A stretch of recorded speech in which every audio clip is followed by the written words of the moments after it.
Jadi teman gue yang dulu bikin Vokatif sama gue tuh di tengah-tengah jalan dia udah cabut karena ini kayaknya kagak ada duitnya dah. Gitu. Gitu. Yang pas awal banget yang berdua. Awal banget. Sekarang pinter-pinternya kita manfaatin momen ini aja gitu. Kalau misalkan nggak dimanfaatin, momen kayak begini tuh terlewat lagi gitu loh. Yang kayak semua orang tuh dikasih kesempatan yang sama gitu loh. Balik lagi aja, tinggal lu mikir, tinggal tantangannya cuma satu. Kalau dulu kan mungkin butuh modal yang banyak gitu ya. Sekarang kan tantangannya cuma satu, lu mau mikir kreatif apa enggak? Iya, tantangannya diri sendiri. Jadi diri sendiri. Iya, tantangannya.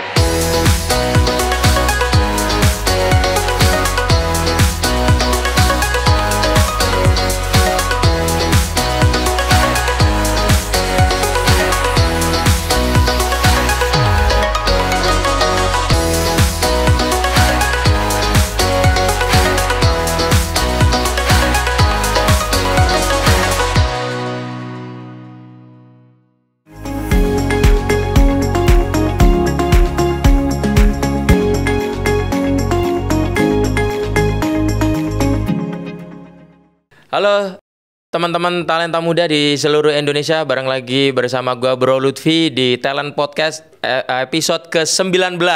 Yoi. Jadi di episode ke-19 ini kita kedatangan tamu spesial nih. Ini man of the match. Man of the match itu bola dong kan. Man behind the scene apa itu? Itu jadi ini ya. Jadi sinetron. Ya, ini kita udah bersama dengan founder dari, mungkin teman-teman talenta muda juga udah banyak yang tahu ya.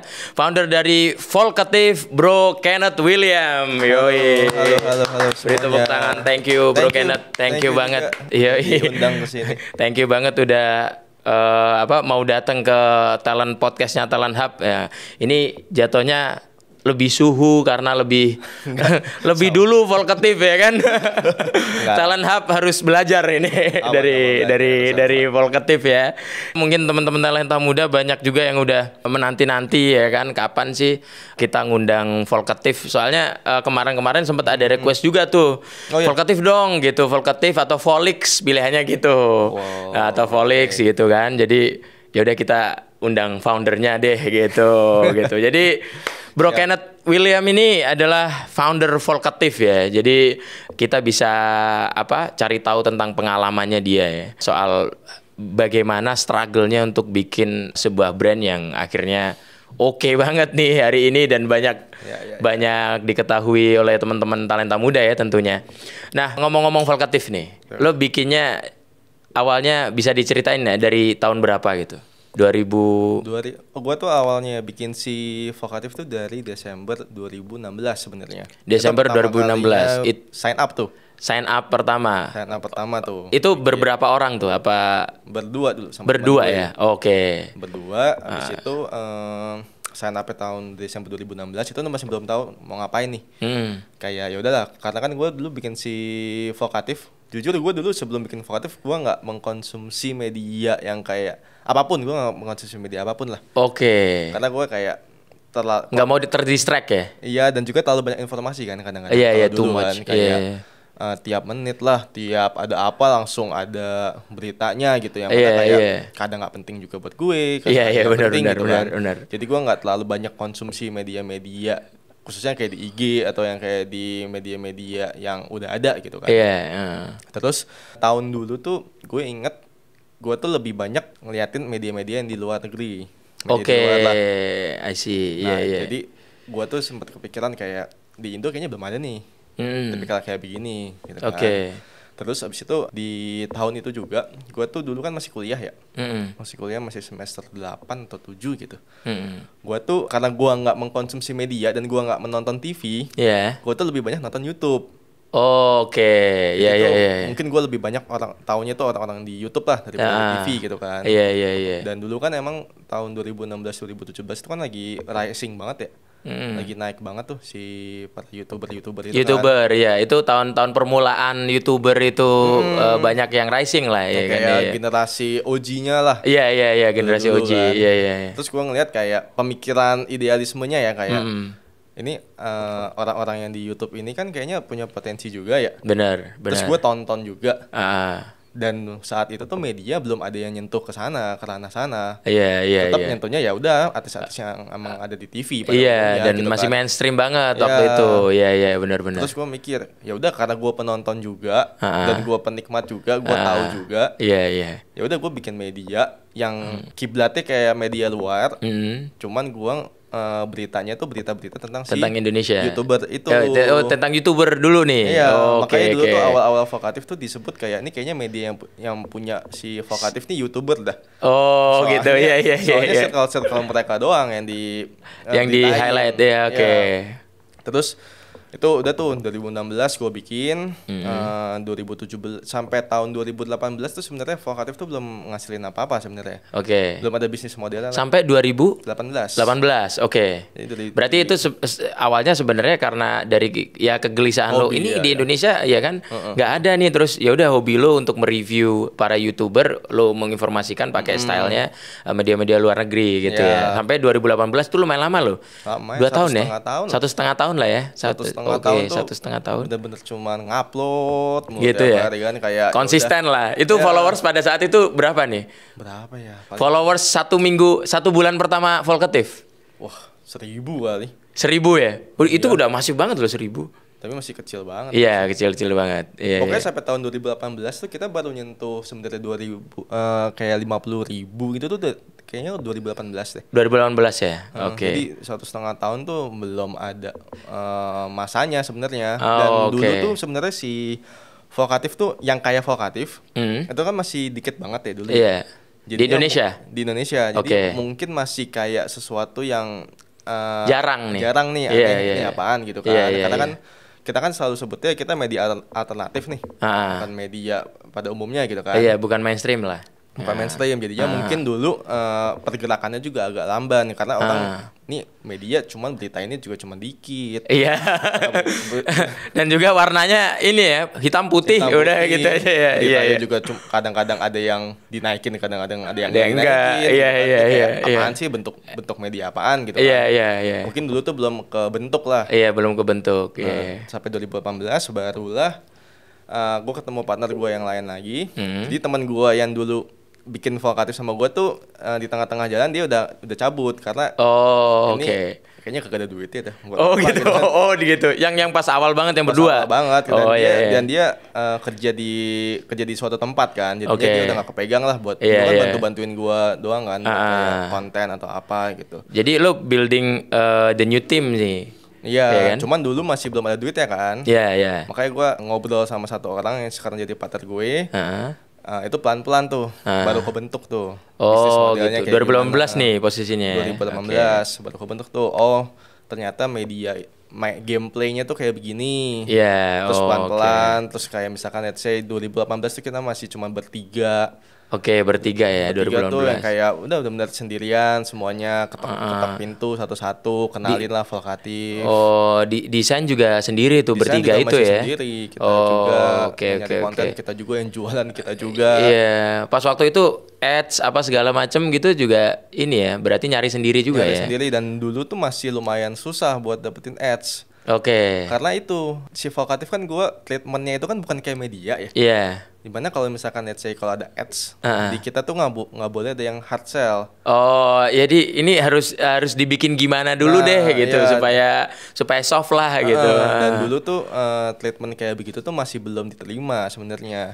Karena kan brand maunya ya udah lu kan media juga. Iya. Posting aja poster kayak gitu loh, kalau diskon ya posting aja. Iya, gitu. sempat di challenge juga tuh dong dari si yang sponsor gitu. Iya, sering banget, dan beberapa kali kalau 2018 tuh masih ditolak karena kan kayak ya gue udah bayar lo kok soft sell banget nih kayak begini gitu kan. Gitu. Ada komplain gitu ya 2018 ya.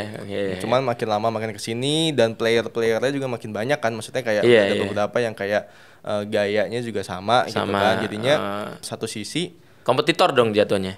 Ya gue sih gak pernah menyebutnya kompetitor ya. Gue temenan juga sama orang-orang itu semua gitu kan. Founder-foundernya mereka juga ya. Terus tapi bagusnya adalah karena kita semua tuh sama lah. Ibarat kata kalau mau ada ads dibikinnya jangan yang hard sell gitu kan. Jadi satu sisi si brand-brandnya pun teredukasi juga. Benar. Karena ini anak-anak ini maunya yang soft sell dan works gitu kan di mereka. Ya udah, kalau 2018 itu karena kita masih jadi player satu orang doang itu susah. Karena ini udah lumayan banyak yang bermain di kolom yang sama. Jadi brandnya pun oh ya udah emang mungkin game-nya kayak begitu. Jadi mereka lebih kayak emang environment-nya begini gitu ya. Mereka pun lebih kayak oh ya udah emang treatmentnya soft sell nggak apa-apa.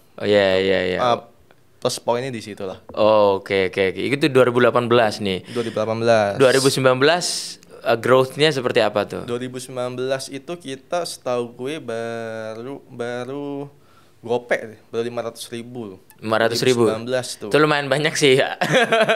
Baru gope kalau buat Volkatif ya. 2020 kita sentuh 1 juta. 1 juta per tahun 2020 ya.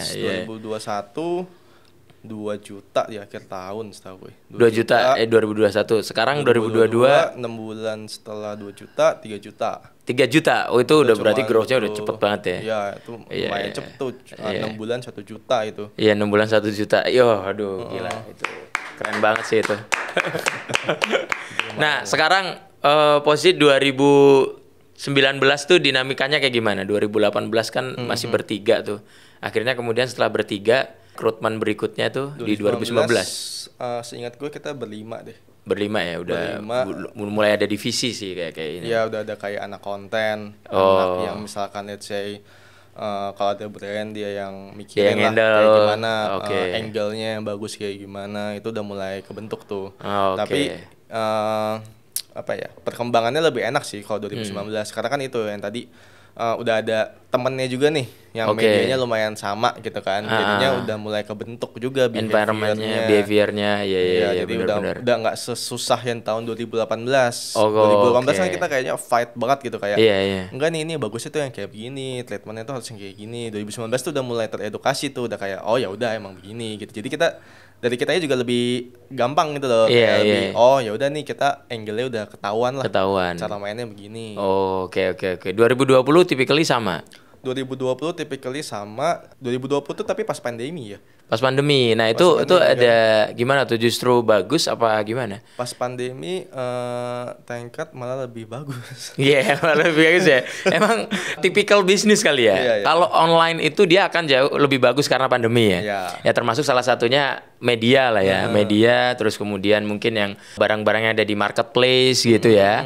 Tapi kalau misalnya yang nggak bisa online ya, misalnya kayak barber kemarin beberapa waktu lalu Talent Hub juga ada barber itu turun tentunya. Jadi bisnis-bisnis yang offline tuh pasti akan turun secara customer. Tapi kalau media udah pasti boost up-nya kencang banget itu udah pasti. Iya, karena spending time-nya kan orang pasti handphone doang. Iya. Jadi itu sempat kewalahan order ads nggak tuh pada 2020 pandemi? Lumayan sih. Lumayan ya. Karena kan si Vokatif tuh susahnya adalah konten kita kan bener-bener yang kita kurasi banget lah buat naik gitu kan.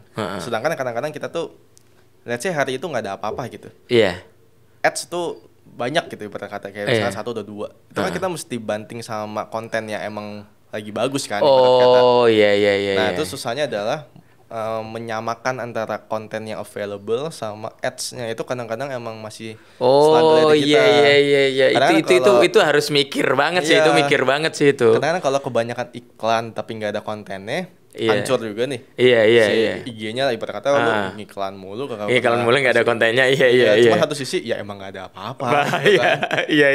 Itu selalu yang jadi permasalahan di internal. Jadi kayak iklan jalan terus, cuman konten kadang-kadang mandek ya. Kadang-kadang mandek ya udah nggak ada apa-apa gitu kan. Cuman iklan mesti naik nih, tapi kan kita mesti jagain. Jagain, mesti mix dengan konten apa nih yang existing lagi happening gitu ya. Itu sih yang masih jadi permasalahan. Bahkan sampai sekarang. Karena kan kayak kita justru semakin banyak nggak nih permasalahan? Lumayan sih. Lumayan ya. Dan konten kan karena kan kita rely banget sama konten yang apa yang ada hari itu gitu kan. Iya.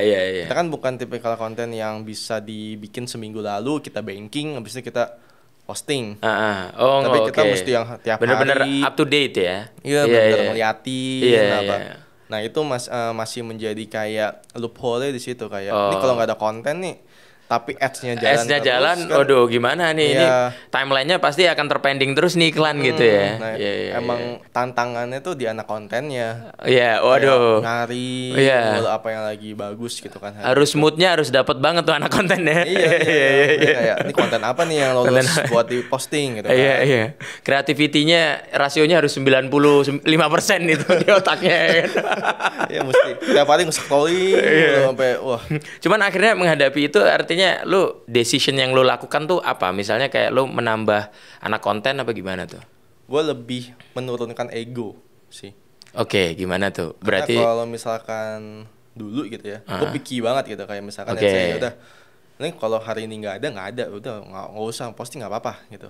Kayak ya udah emang nggak ada apa-apa ya udah Vokatif berani nih buat nggak posting apa-apa gitu kan. Iya. Tapi kalau sekarang karena kita harus mix and match juga sama kebutuhan kayak ada iklan atau apa, kita harus nurunin standar ego kita juga gitu. Kayak ya udah nggak apa-apa kalau misalkan kita nggak harus yang 100% selalu bagus, udah kasih informasi aja, maksudnya kayak kalau ada ya udah nggak apa-apa juga gitu. Karena kan kalau dulu gue pengennya kayak harus kontennya ini harus sebisa mungkin harus bagus nih, kayak likes-nya harus banyak lah segala macam gitu. Cuma satu sisi sampai sekarang kayak ya udah nggak apa-apa kalau ada informasi yang biasa-biasa juga ya udah informasiin aja gitu. Toh masih oke juga kan secara engagement. Karena kan dulu egonya tuh kayak ya gue pengennya bener-bener gede perfect banget nih, gitu ya. Iya. Kata kalau dulu maunya 100 dapat nilainya, kalau sekarang ya 80 90 oke lah enggak apa-apa gitu. Iya. Oke, jadi itu ternyata problems yang dialami itu lumayan pusingnya di situ ya. Tapi berarti artinya antara anak iklan dan anak konten itu pasti hari-harinya sangat berdebat. Mereka apa gimana tuh? Pasti ya. Gitu. Gue udah di-push sama ininya sponsor nih gitu ya. Hari ini ada apa? Ada filler enggak? Ada filler konten enggak? Aduh enggak ada. Wah, gimana nih? Mesti bener-bener kayak kalau nggak ada mesti nyari lagi scrolling lagi ada apa gitu. Tapi sekarang udah inilah ya, jalannya udah lumayan oke lah ya dibandingkan di tahun-tahun yang masih menyesuaikan gitu, masih adaptasi ya kan. Kalau dari ini nih target market lu awal dulu sebenarnya Vokatif ini target marketnya lu menentukan nggak sih? Gue segmennya pengen si anak usia sekian sampai sekian atau di generasi apa gitu, atau emang ya bebas aja, itu sekedar gua hobi aja, nanti kalau yang suka ya silahkan, kalau enggak ya nggak apa-apa gitu. Kalau ngomongin tentang target market sih sebenarnya gue lebih ke berkaca ke diri sendiri ya. Sampai sekarang pun ya kayak misalkan ya udah menurut gue ini oke, mungkin buat anak-anak seumuran gue mungkin menganggap ini masih oke juga gitu kan. Gitu, tapi kalau misalkan ngomongin sampai detik ini, itu kan perkembangan mesti selalu ada. Dan dulu mungkin pas gue bikin tuh masih millennials tuh masih yang kayak generasi paling akhir lah. Cuma kan sekarang kan ada Gen Z nih. Ada Gen Z nih. Sesuatu hal yang baru yang mana kayak pengguna sosmed mungkin lebih banyak Gen Z sekarang. Gen Z bukan si millennials lagi, bukan yang seumuran gue lah. Kata gitu kan. Jadi gue mesti kayak adjust lagi nih, mesti penyesuaian lagi. Makanya sekarang anak konten pun harus ada yang Gen Z. Oh gitu ya. Jadi seluruh anak konten Gen Z sekarang. Sekarang kurang lebih Gen Z. Karena kadang-kadang apa yang works buat gue, buat mereka enggak. Iya. Oh gitu ya. Iya. Terus kadang-kadang kebalikan lagi. Menurut mereka lucu nih. Menurut gue kayak apaan? Oh iya. Kayaknya nggak lucu-lucu banget. Iya. Coba gue posting aja, cobain, beneran works ternyata. Oh gitu ya. Terus kayak dari situ gue ngeliat kayak oh ya udah nih, ini yang kayaknya yang punya suara sekarang generasi mereka, bukan generasi gue lagi gitu. Jadi gue mesti agak lebih nurunin ego lagi, lebih kayak step down lagi nih kayak ya udah nih, ini emang marketnya sukanya kayak begini, emang trennya sekarang lagi kayak begitu gitu loh. Nggak boleh memaksain kayak gue maunya A ya A terus ya kan bisa, gitu. Nanti malah nggak works ya. Iya, karena kan si Vokatif ibarat kata kan makin lama makin gede nih. Iya. Kalau misalkan gue ngikutin gue mulu, masyarakat yang ada di Vokatif jadi makin tua dong kan. Iya benar. Itu susah sih, nurunin ego itu susah. Karena di sisi lain ibaratnya ya ini kendaraan tuh kan harus update terus. Sementara penggunanya itu kan terbatas ya, kita pemahaman tentang kendaraan ya ada ini gitu kan. Sementara hari ini semakin canggih gitu kan. Nah artinya kendaraan ini nggak bisa jalan kalau misalnya mindset gue masih kayak kendaraan zaman lalu gitu kan. Nah itu juga itu pasti jadi dilema banget ya, dilema Asli. banget. Karena dulu kan ya apalagi vokatif kan gue mulainya bener-bener dari diri gue sendiri ya. Iya. Emang gue bentuknya tuh begitulah dari nol gitu kan. Jadi kayak menyerahkan kepada mereka kayak ya udah nih menurut lo bagus. Menurut lo gimana gitu. Gue nggak apa-apa gitu. Nah, itu butuh kayak perdebatan sama diri sendiri kayak perdebatan gak sih ini kan dulu lu yang selalu ACC lah ibarat kata. Terus sekarang lu anak Gen Z ini nih yang punya suaranya. Nah, jadi itu juga kadang agak berat juga ya, kadang agak berat, tapi gimana ini kalau nggak gitu nih kendaraan nggak jalan nih gitu. Daripada nggak jalan ya kan. Kita harus menurunkan ego dikit gitu ya, menyesuaikan lah, lebih adaptif lagi. Harus belajar adaptif sih. Iya, itu sih memang itu teman-teman talenta muda di bisnis apapun ya. Vokatif rasa-rasanya kan ibaratnya 2016, 2018 lebih kencang lagi, dan saat ini 2022 pun itu harus beradaptasi ya, apalagi bisnis-bisnis yang memang kreatornya itu lebih lama gitu ya, mungkin foundernya itu gue udah bikin bisnis ini sejak 2002 maksud gue. Dan sekarang udah 2022 itu kan kayak udah 20 tahun gitu kan, atau 2012 misalnya. Itu kan aduh, gue nggak ngerti lagi. Dunianya udah beda sih. Bahkan kalau itu mungkin kelamaan, bahkan kayak sekarang 6 bulan atau setahun aja mungkin udah beda ya, udah shifting. Iya, gitu shiftingnya kan. Lah makin cepat. Misalnya dulu rasio bisnis adaptasi 5 tahun tuh masih oke gitu ya. Sekarang ibaratnya 2000 tahun lah. Iya, setahun. Waduh. Perkembangannya udah ini tiba-tiba ada ini, tiba-tiba ada itu ya kan. Kayak dulu kan kalau misalkan ngomongin kayak startup kan dulu ada yang kayak 5 years plan ya. Iya. 5 years plan. Iya, itu jauh. 1 year aja ya. Iya. 1 year itu juga orang mungkin ada tiba-tiba di tengah ada apa gitu. Iya kan? Pandemi itu udah. Iya, pandemi 5 years plan. Oh, udah doesn't work gitu, udah salam itu. Iya, benar-benar itu. Jadi teman-teman ini memang harus benar-benar punya kemampuan adaptability-nya harus oke nih ya. Semakin kesini ya. Apapun bisnisnya sih gua rasa apapun bisnisnya gitu. Ngomong-ngomong, selain vokatif nih, lo bikin hal-hal lain apa gitu nggak? Nah, kalau sekarang tuh berarti vokatif media. Oke, si media alternatif. Terus akhir-akhir ini tahun lalu tuh kita bikin juga si Volix. Oke. Itu under kita juga. Abis itu founder Volix juga ini. Jadi ini kita satu co-founder ya. Oh, berarti berapa orang tuh? Kalau Volix itu bertiga ya? Berempat ya. Oke. Ceritanya gimana tuh? Awal lo Volix. Iya.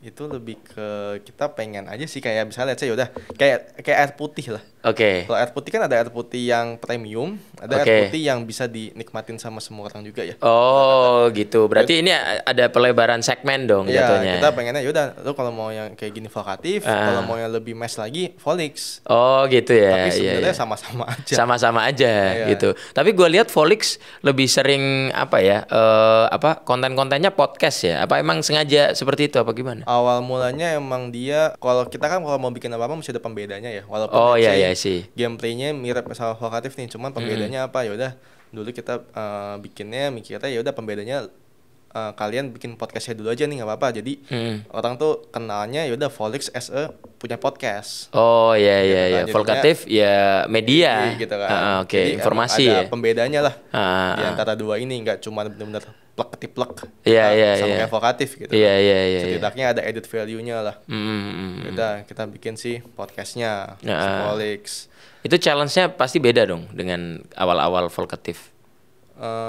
Iya, cuman lebih ringan ya? Karena itu behaviornya udah kebentuk, jadinya lebih gampang. Oke. Ngekenalin ke publiknya, ngekenalin ke brandnya juga lebih gampang. Karena kan ibarat kata si vokatif yang udah maju duluan nih, udah dobrak pintunya lah. Nah, kita tinggal bawa Volix-nya, udah ngikutin aja.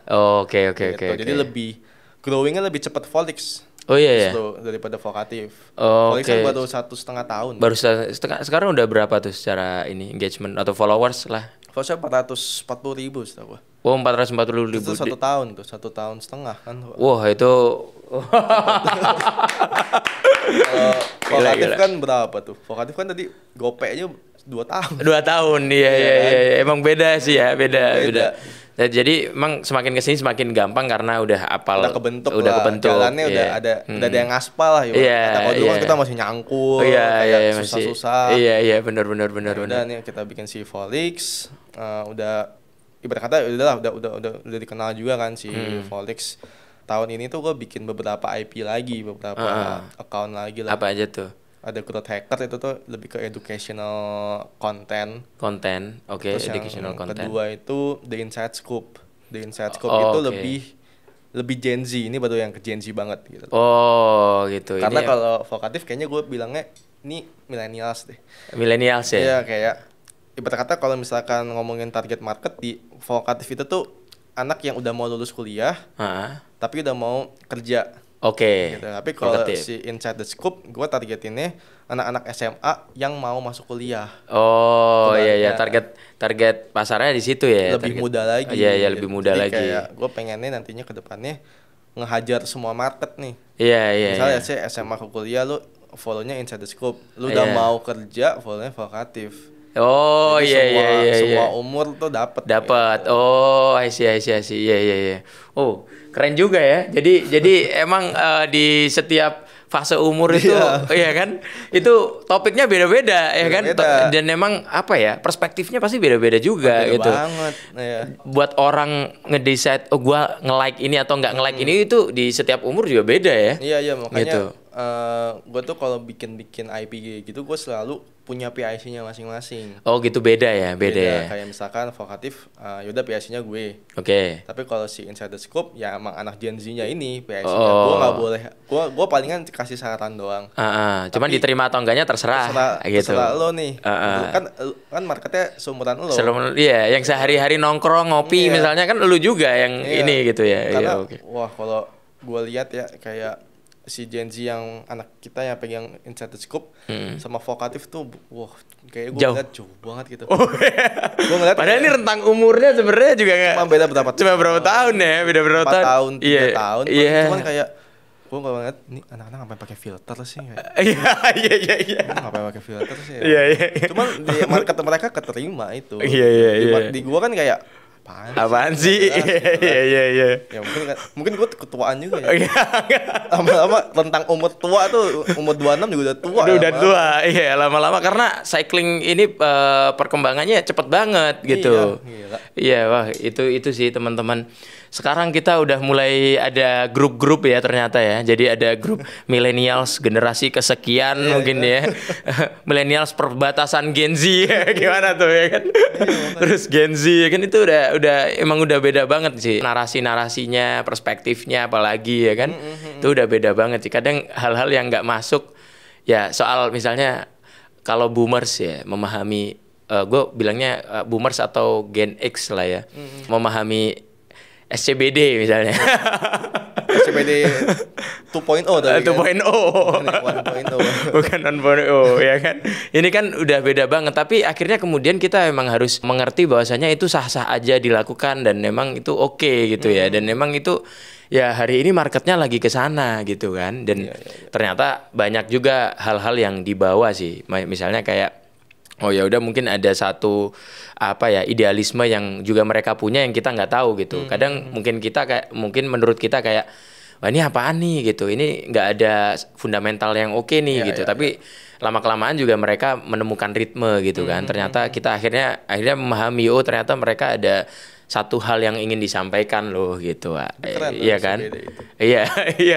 Gue sih selalu melihat kayak sesuatu yang keren deh. Iya. Sesuatu yang kayak kok mereka kesana terus kayak main kesono lah ibarat kata gitu. Iya. Berarti kayak ya itu suatu fenomena yang menarik sebenarnya. Benar. Gitu kan. Dan mereka juga mempromosikan hal-hal positif ya, kayak misalnya mereka ya dengan adanya itu mungkin brand-brand lokal lebih naik lagi. Itu bisa jadi loh. Bisa. Gitu, bisa ke arah sana ya kan. Tinggal diedukasi aja kan. Iya, nah itu menurut gua hal-hal yang memang harus adaptable sih. Orang-orang zaman dulu masih saklek nih. Gitu. Nah, sekarang dengan perkembangan seperti ini harus mulai bisa menyesuaikan ya kan. Iya. Gitu. Kadang-kadang memang ada beberapa millennials aja misalnya itu juga masih masih belum berterima lah dengan hal-hal yang terjadi sekarang ya kan. Ya mungkin tapi semakin kesini pasti akan semakin menyesuaikan, mau nggak mau ya itu, mau nggak mau ya gitu. Ya daripada kayak let's say kayak ngelarang atau ngehujat, ya udah mendingan kayak dirangkul aja gitu. Iya, dirangkul, iya benar. Diarahin aja. Iya, diarahin aja, tapi benar-benar. Ya tinggal combine aja gitu loh. Iya, benar-benar. Kayak udah mereka udah punya konsep, berkata konsep ya, gitu, konsep. Dan berhasil diciptakan nih. Iya. Tinggal kitanya ya udah nih yang benernya nih kayak gini, cuman digabung sama konsep mereka gitu. Kayak dihancurin konsep mereka kan. Nah, itu malah menciptakan masalah baru, bukannya makin berkembang malah makin jelek dari segi perkembangan. Nah, itu teman-teman, jadi emang pesannya kita harus sangat adaptif ya di dunia ke depan ini. Ya kita 2 generasi aja itu udah beda 3-4 tahun udah beda banget narasinya itu kan, artinya cycling perubahannya benar-benar cepat gitu, dan kita harus menyesuaikan. Nah, untuk Talent Hub nih kan kita ngomongin soal future jobs ya. Dulu lah, belum ada beberapa pekerjaan yang saat ini ada gitu kan. Isunya begitu, dan mungkin future juga gitu. Kan. Future juga akan mungkin pekerjaan yang dulu udah sangat hilang banget, yang sekarang itu udah mulai berkurang. Nah, nanti akan ada pekerjaan muncul aneh-aneh lagi nih, baru pekerjaan baru lah dengan nama-nama baru, tentunya istilah-istilah baru. Nah, kalau di Volkatif sendiri itu apa aja position nama position yang sekarang yang baru itu apa aja? Dulu mungkin nggak ada. Iya, gitu dulu mungkin nggak ada. Ini kalau kita lebih ke anak konten strategis sama konten kreatornya sih. Konten sih ya, lebih kepada anak konten ya. Karena kayak kalau zaman sekarang emang semuanya harus konten ya sih. Konten, iya emang. Dan gua mikirnya gini kan, ini Talent Hub kan lah, dia ada separuh badannya di government gitu ya. Nah, kita tetap separuhnya di luar untuk menangkap fenomena, terus kemudian kita ceritakan ke government lah bahwasanya ini fenomenanya seperti ini. Jadi kebutuhan kita dari sisi pengakomodar lagi, pengakomodar lagi, modar dah, ya kan? Itu memang ternyata gapnya sangat jauh. Misalnya maksud gue gini, kayak developer game gitu, ya kan? Itu tuh baru ada tahun ini. Di apa ya, di kementerian ya, dan itu belum masuk namanya, kalau orang zaman dulu tuh ada namanya kamus jabatan atau kamus pekerjaan nasional tuh ada, ternyata gue baru tahu juga kemarin gitu. Jadi kayak yang valid itu yang valid ini. Gitu, ada jabatan namanya ini, kompetensinya ini, syarat-syarat pendidikan, dan ternyata gue juga baru tahu kan, misalnya orang ada lowongan kerja nih, ada lowongan kerja, dia tuh kan ada syarat pendidikan minimal ini, terus apa itu kan requirements ya kan. Itu ternyata diambilnya tuh dari variabel atau indikator yang ada di kamus jabatan itu. Gue baru tahu ternyata itu di situ ada pendidikan, terus kemudian standarisasinya di situ ternyata yang di requirements kita selama ini. Gue taunya kan karena selama ini kita open recruitment itu biasanya template-nya kayak gimana nih, S1 ya kan, logik. Iya, benar-benar udah lumayan pinter lah. Iya, udah lumayan pinter gitu. Ternyata ada begitunya, dan gue mikirnya gue cari kan, itu ada sekitar 2.346 halaman gitu ya. Dan itu gue coba cari nih, lah data analis aja misalnya gitu. Nggak ada, Jack. Nggak ada.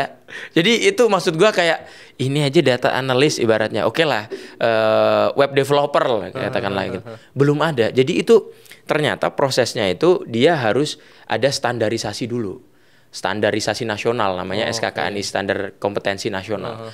Baru setelah itu jadi program. Baru setelah itu jadi pelatihan. Baru setelah itu ada di kamus jabatan nasional. Itu jauh. Itu jauh. Jadi artinya yang developer web, digital marketing itu prosesnya baru nyampe di sini nih, baru nyampe standar. Belum ke program, belum ke kamus, ini belum masuk gitu. Gua aja nari di 2000 sekian tadi itu nggak ada ya, karena prosesnya masih di sini gitu. Dan itu maksud gua ini gapnya akan semakin jauh sih. Ya kan, jadi ke depan mungkin akan muncul profesi apa lagi, dan gua akhirnya percaya dengan hasil risetnya McKinsey di 2016 tentang Indonesia ya, tentang dunia ya, seluruh dunia, bahwasanya akan ada sekitar 23 juta pekerjaan di dunia yang akan hilang. Jadi dunia ya, kadang berarti dunia itu kan artinya di Amerika aja jenis pekerjaan banyak banget mungkin ya gitu. Dan akan muncul sekitar 40 something juta pekerjaan baru gitu. Gua nggak ngebayangin sih. Itu gimana gitu ya. Itu proses saat ini itu kita ketinggalan sekian. Artinya itu penggambaran makan sih kan gapnya semakin gini semakin jauh gitu ya, semakin jauh dan itu challenge yang gue kadang mikirnya gini. Berarti di generasi kita nanti nih ya, itu berarti PR-nya banyak gila gitu. Maksud gua, ya kan? Ini aja gapnya udah kayak gini gitu kan. Ibaratnya kayak Volkatif yang di swasta aja tuh udah merasakan banget gitu kan. Perubahannya kayak gimana. Apalagi kita yang di government itu pasti akan semakin melebar gapnya. Apalagi kalau kayak tadi kan kayak developer game kan udah lama banget ya maksudnya. Iya, itu developer game itu udah kayak tahun berapa ya? Gue mungkin bisa bilang 2015, 2014 lah ya kan. Sebelum akhirnya game-game sekarang itu udah menciptakan game player, terus kemudian ada coachnya sendiri, ada kompetisinya. Iya itu udah jauh ya. Itu baru tahun ini, Januari. Apalagi kayak content creator. Apalagi konten kreator, maksud gue gitu ya kan. Itu gue iseng-iseng ngecek YouTuber. YouTuber kita tahu udah dari kapan tahu 2015, 2014 let's say ya kan. YouTuber tuh gak ada juga gitu. Oke lah gue turunin lagi ya kan. Analis apa itu juga gak ada. Jadi menurut gue PR-nya akan semakin numpuk sih. Siapapun anak muda yang ada di government nantinya gitu. Tapi itu fungsi si standarisasi itu, maksudnya kalau misalnya let's say belum ada nih namanya, berarti nggak dianggap sebagai title yang sah gitu dong. Dari government seperti itu. Tapi kan ini semakin kesini harusnya perkembangannya kan semakin cepat nih. Jadi government-nya harus ngejar cepat juga. Makanya di sini kan biasanya ada talent hub gitu kan. Kalau mungkin di kementerian lain juga ada kali ya semacam kayak anak-anak mudanya gitu.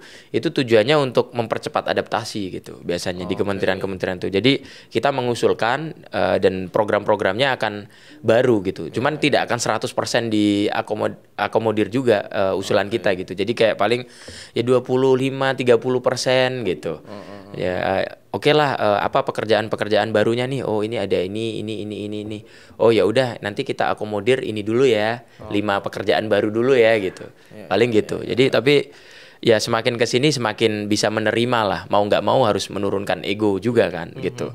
Nah tapi ya itu bagian dari perjalanan panjang yang kayaknya masih prosesnya ini banget gitu. Dan itu sih karena kan isunya ke depan itu semua pekerja kan harus ada perlindungannya ya. Gitu. Orang bayar pajak, bayar BPJS apa itu kan harus ada perlindungannya dan ke sana itu kan harus ada jabatan yang sah juga, artinya dari sisi government-nya yang bikin regulasinya akan mengejar gitu, yang akan lebih mengejar terhadap apa yang fenomena yang terjadi hari ini gitu kan. Ini semakin kenceng loh nama-nama pekerjaan itu makin aneh-aneh. Artificial intelligence, machine learning gitu. Itu kan it was berapa tahun yang lalu ya kan. Nah, itu hari ini mungkin baru tahun lalu ya machine learning specialist itu ada gitu. Di standarisasinya gitu. Jadi memang ya begitulah. Jadi memang harus kita nih yang percepat gitu, kurang lebih gitulah. Nah, oke, kita ngomongin banyak hal ya tentang Volkatif, tentang Volix dan juga perjalanan Bro Kenneth memulai Volkatif dari 2016 nih ternyata ya kan. Mungkin karena mungkin teman-teman talenta muda juga banyak yang berpikir kalau mungkin Volkatif kayak mulainya 2020 gitu ya. Iya, mungkin pasti banyak yang mikir kayak gitu.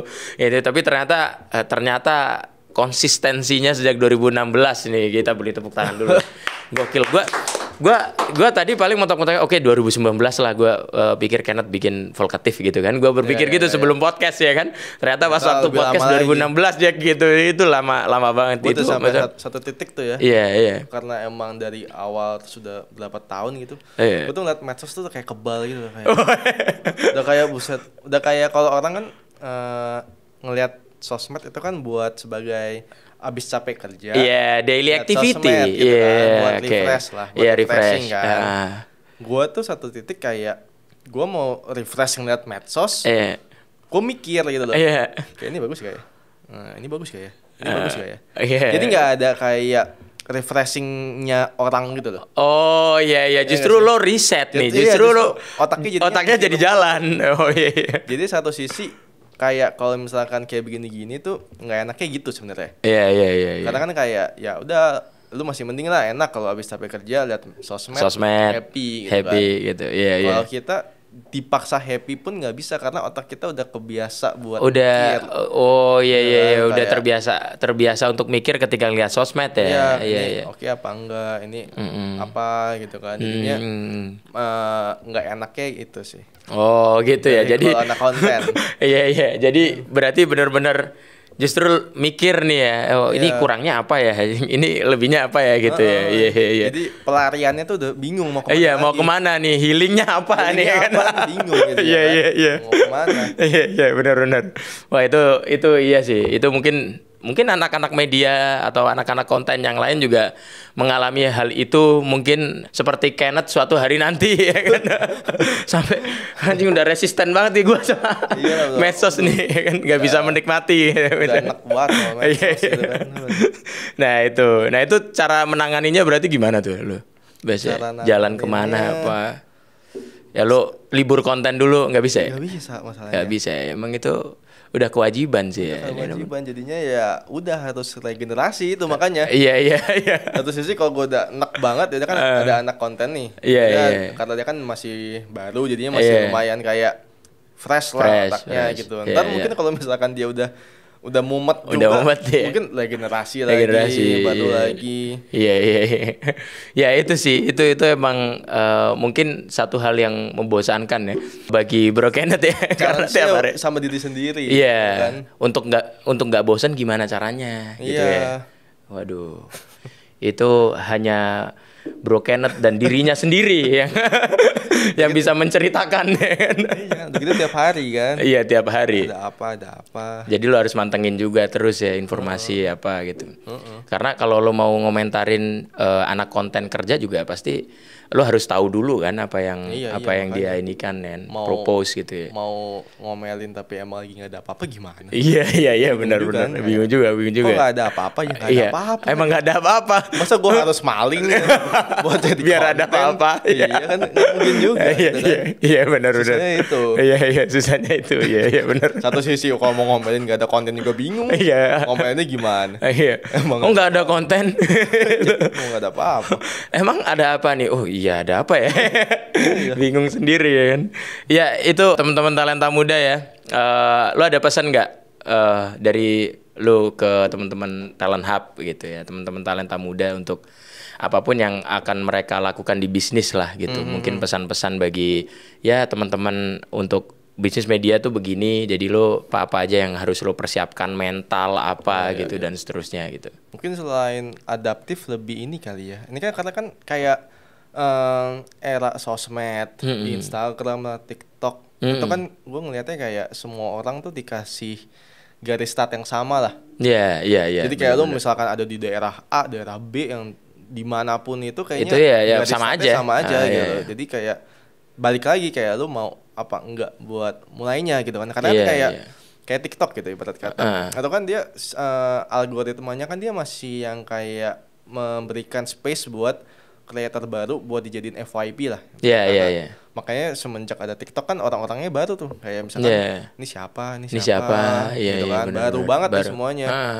Jadi kayak kalau misalkan emang mau terjun di dunia kayak konten kayak gini, ya udah bikin dulu aja gitu loh. Maksudnya kayak ini kita semua tuh dikasih garis startnya yang sama nih. Iya. Gitu loh. Ketika lu emang hit satu, ya kan bisa terus-terusan gitu loh. Iya, benar. Jadi emang harus fokus dan konsisten tuh. Iya, jadi kalau misalkan kalau zaman dulu kan orang mau bikin bisnis atau mau jadi seseorang kan mesti kayak casting ke kota ibarat kata, ke ibu kota lah. Kalau mau bisnis mesti yang kayak punya toko dulu, sewa toko, modal dulu. Sekarang kan banyak banget di TikTok atau di IG gitu kayak dia bikin bisnis apa gitu. Ya udah mulainya benar-benar dari konten as a sosmednya itu gitu loh. Jadi orang tahu, abis itu orang beli gitu kan. Iya benar. Jadi kayak sekarang pinter-pinternya kita manfaatin momen ini aja gitu. Kalau misalkan nggak dimanfaatin, momen kayak begini tuh terlewat lagi gitu loh. Yang kayak semua orang tuh dikasih kesempatan yang sama gitu loh. Iya, Balik lagi aja tinggal lu mikir, tinggal tantangannya cuma satu. Kalau dulu kan mungkin butuh modal yang banyak gitu ya. Iya. Sekarang kan tantangannya cuma satu, lu mau mikir kreatif apa enggak? Iya, tantangannya diri sendiri. Jadi diri sendiri. Iya, gitu. tantangannya diri sendiri. Harusnya itu. ini udah dikasih enak nih, Iya, lu nggak butuh modal, nggak butuh apa, yang penting lu dan otak lu lah ibarat kata gitu kan. Modalnya itulah. Iya, modalnya itu udah kayak benar-benar zero gitu. Iya, benar. Cuman orang-orang kan kadang-kadang ya masih juga udah dikasih yang kayak begitu, masih juga kayak Iya, mau nyoba. Iya, gak mau nyoba, ngeluh. Iya, ngeluh gitu kan. Padahal ya dengan teknologi, sosmed itu sih kayak semua orang ya dikasih kesempatan yang sama untuk memulai bisnis, memulai usaha gitu ya. Iya. Nah, itu teman-teman talenta muda. Jadi tanyakan pada diri Anda sendiri ya. Ya mau ngapain gitu. Mau ngapain nih?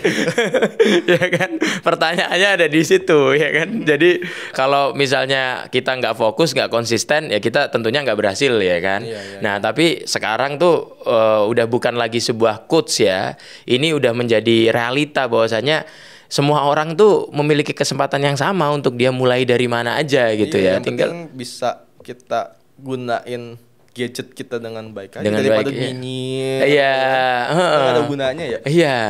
Mikir nggak sih? Itu wasting time kalau nyinyir. Dia nyinyir aja kan butuh otak ya. Iya. Butuh kreativitas ya. Iya, benar. Itu udah bentuk creativity yang lain itu. Iya, maksudnya daripada lu nyinyir, lu mikir mikir apa? Mikir apa yang lebih prospek gitu ya ke depannya. Iya, benar. Iya, ibarat kata dia nyinyir aja bisa viral. Iya. Apalagi kalau dia bikin sesuatu yang bagus ya. Iya, benar. Itu pesannya itu. Jadi dari 19 podcast ini pesannya juga nih. Ya itu ya teman-teman ya, pokoknya mulai dari diri lo sendiri lah, ya kan? Mulai dari diri lo sendiri, lo harus tahu bahwasanya nggak harus semuanya itu butuh modal ini, modal itu gitu. Jadi jangan mikir kejauhan di saat yang dekat dengan kita aja ini gadget kita belum bisa optimalkan gitu kan. Orang gitu. kan biasanya pikirnya jauh banget, mau bikin apa ya kan. Yang dekat aja padahal semuanya ada di sini gitu ya kan. Ya semuanya ada di sini, kita mau bikin apa ya udah mulai dari sini gitu kan. Iya. Nah, itu teman-teman talenta muda. Anyway, thank you Bro Kenneth udah datang di podcastnya Talent Hub. Kita tosnya kejauhan nih. Set. Pakai udara doang. Udara doang nih.